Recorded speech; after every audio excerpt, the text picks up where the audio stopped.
Remarks of the President to the American Newspaper Publishers Association, Waldorf Astoria Hotel, New York City, April 27, 1961.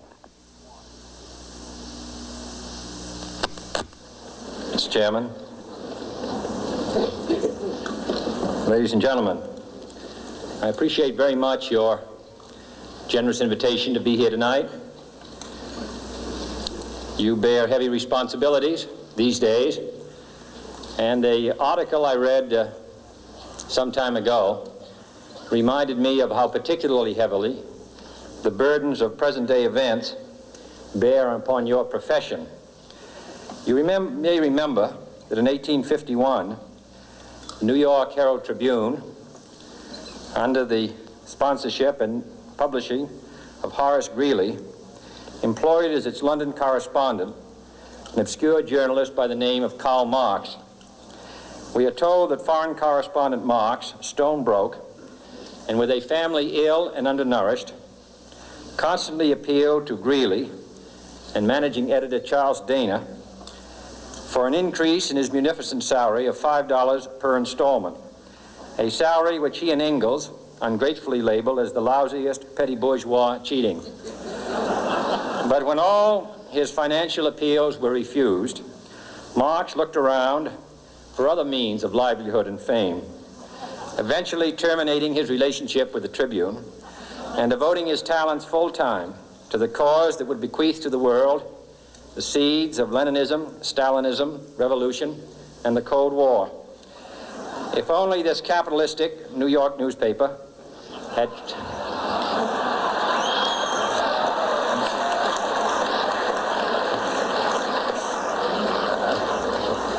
treated him more kindly, if only Marx had remained a foreign correspondent, history might have been different. And I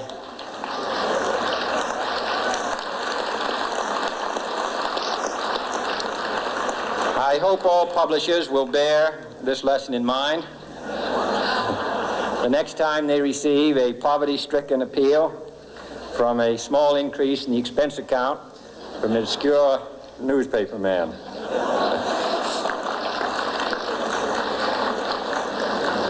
I have selected as the title of my remarks tonight, "The President and the Press."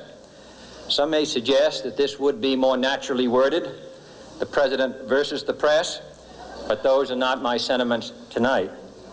It is true, however, that when a well-known diplomat from another country demanded recently that our State Department repudiate certain newspaper attacks on his colleagues, it was unnecessary for us to reply that this administration was not responsible for the press, for the press had already made it clear that it was not responsible for this administration.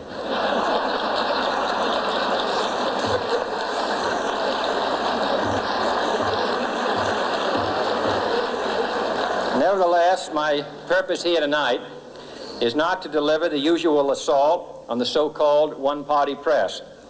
On the contrary, in recent months, I have rarely heard any complaints about political bias in the press, except from a few Republicans. Nor is it my purpose tonight to discuss or defend the televising of presidential press conferences.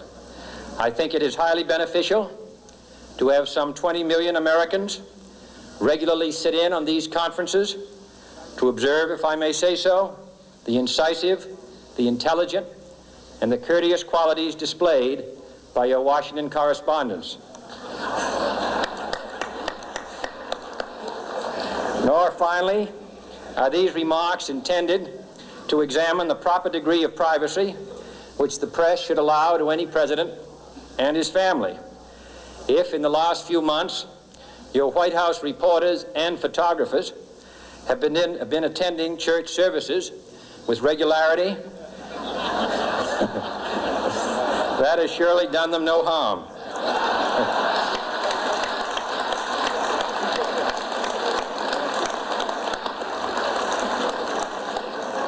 On the other hand, I realize that your staff and wire service photographers may be complaining that they do not enjoy the same green privileges the local golf courses, which they once dared. It is true that my predecessor did not object, as I do, to pictures of one's golfing skill in action, but neither, on the other hand, did he ever bean a Secret Service man. My topic tonight is a more sober one, of concern to publishers as well as editors. I want to talk about our common responsibilities in the face of a common danger. The events of recent weeks may have helped to illuminate that challenge for some, but the dimensions of its threat have loomed large on the horizon for many years. Whatever our hopes may be for the future, for reducing this threat or living with it, there is no escaping either the gravity or the totality of its challenge to our survival and to our security. A challenge that confronts us in unaccustomed ways in every sphere of human activity. This deadly challenge imposes upon our society two requirements of direct concern, both to the press and to the President. Two requirements that may seem almost contradictory in tone, but which must be reconciled and fulfilled if we are to meet this national peril. I refer first to the need for far greater public information, and second, to the need for far greater official secrecy. The very word secrecy is repugnant in a free and open society, and we are, as a people, inherently and historically opposed to secret societies, to secret oaths, and to secret proceedings. We decided long ago that the dangers of excessive and unwarranted concealment of pertinent facts far outweighed the dangers which are cited to justify it. Even today, there is little value in opposing the threat of a closed society by imitating its arbitrary restrictions. Even today, there is little value in ensuring the survival of our nation if our traditions do not survive with it. And there is very grave danger that an announced need for increased security will be seized upon by those anxious to expand its meaning to the very limits of official censorship and concealment. That I do not intend to permit to the extent that it's in my control. And no official of my administration, whether his rank is high or low, civilian or military, should interpret my words here tonight as an excuse to censor the news, to stifle dissent, to cover up our mistakes, or to withhold from the press and the public the facts they deserve to know. But I do ask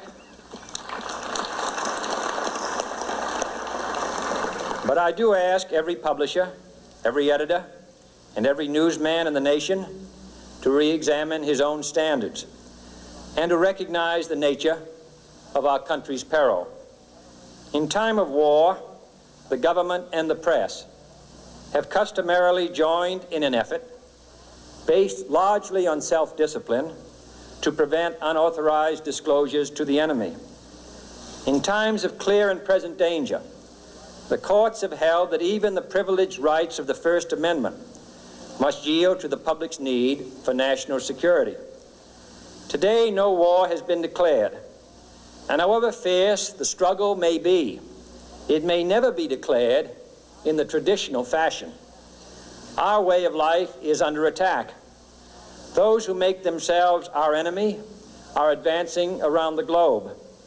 The survival of our friends is in danger, and yet no war has been declared. No borders have been crossed by marching troops. No missiles have been fired. If the press is awaiting a declaration of war before it imposes the self-discipline of combat conditions, then I can only say that no war ever posed a greater threat to our security. If you are awaiting a finding of clear and present danger, then I can only say that the danger has never been more clear, and its presence has never been more imminent. It requires a change in outlook, a change in tactics, a change in missions by the government, by the people, by every businessman or labor leader, and by every newspaper. For we are opposed around the world by a monolithic and ruthless conspiracy that relies primarily on covert means for expanding its sphere of influence, on infiltration instead of invasion, on subversion instead of elections, on intimidation instead of free choice, on guerrillas by night instead of armies by day. It is a system which has conscripted vast human and material resources into the building of a tightly knit, highly efficient machine that combines military, diplomatic, intelligence, economic, scientific, and political operations. Its preparations are concealed, not published. Its mistakes are buried, not headlined. Its dissenters are silenced, not praised. No expenditure is questioned, no rumor is printed, no secret is revealed. It conducts the Cold War, in short, with a wartime discipline no democracy would ever hope or wish to match. Nevertheless, every democracy recognizes the necessary restraints of national security. And the question remains whether those restraints need to be more strictly observed if we are to oppose this kind of attack as well as outright invasion. For the facts of the matter are that this nation's foes have openly boasted of acquiring through our newspapers information they would otherwise hire agents to acquire through theft, bribery, or espionage.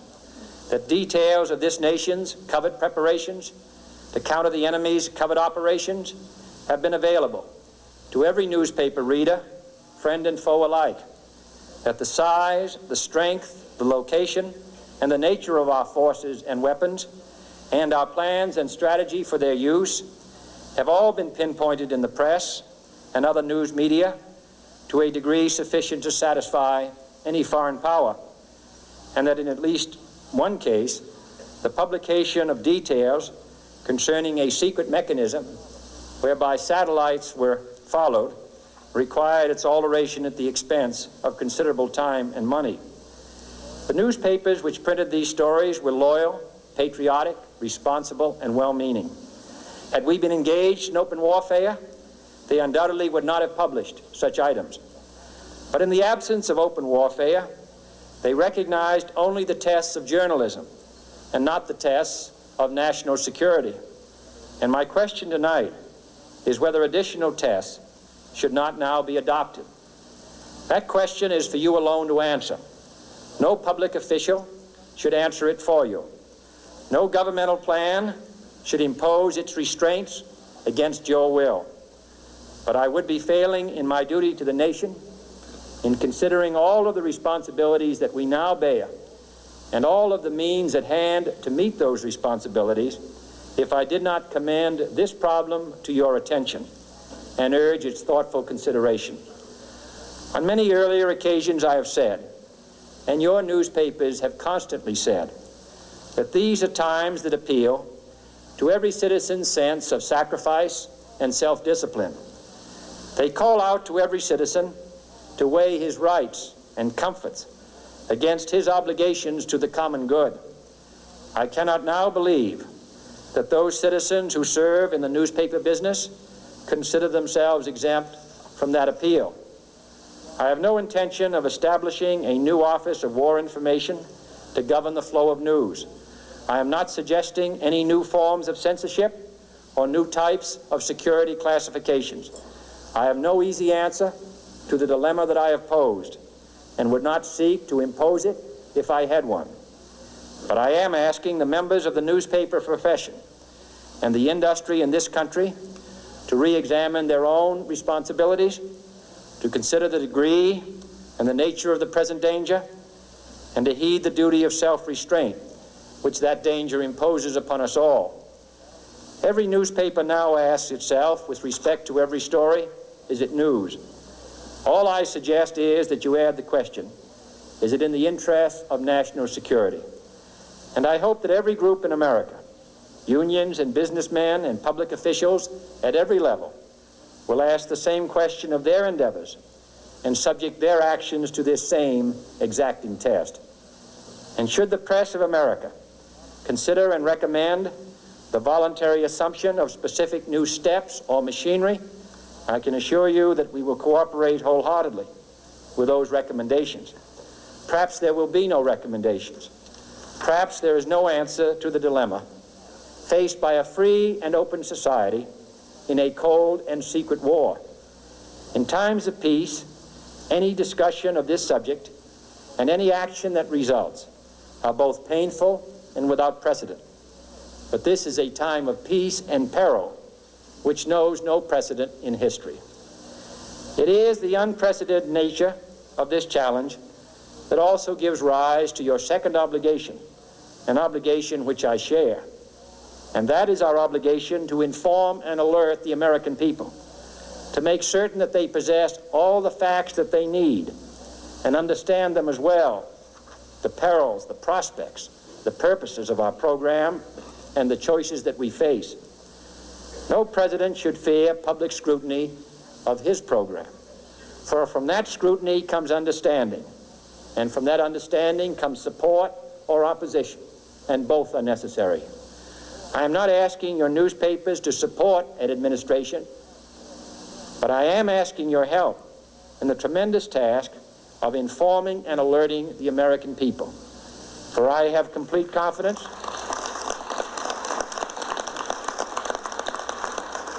in the response and dedication of our citizens whenever they are fully informed. I not only could not stifle controversy among your readers, I welcome it. This administration intends to be candid about its errors.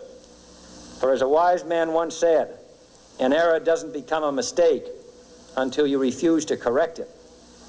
We intend to accept full responsibility for our errors, and we expect you to point them out when we miss them. Without debate, without criticism, no administration and no country can succeed, and no republic can survive. That is why the Athenian lawmaker Solon decreed it a crime for any citizen to shrink from controversy. And that is why our press was protected by the First Amendment, the only business in America specifically protected by the Constitution, not primarily to amuse and entertain, not to emphasize the trivial and the sentimental, not to simply give the public what it wants, but to inform, to arouse, to reflect, to state our dangers and our opportunities, to indicate our crises and our choices, to lead, mold, educate, and sometimes even anger public opinion. This means greater coverage and analysis of international news, for it is no longer far away and foreign, but close at hand and local. It means greater attention to improved understanding of the news, as well as improved transmission. And it means, finally, that government at all levels must meet its obligation to provide you with the fullest possible information outside the narrowest limits of national security, and we intend to do it.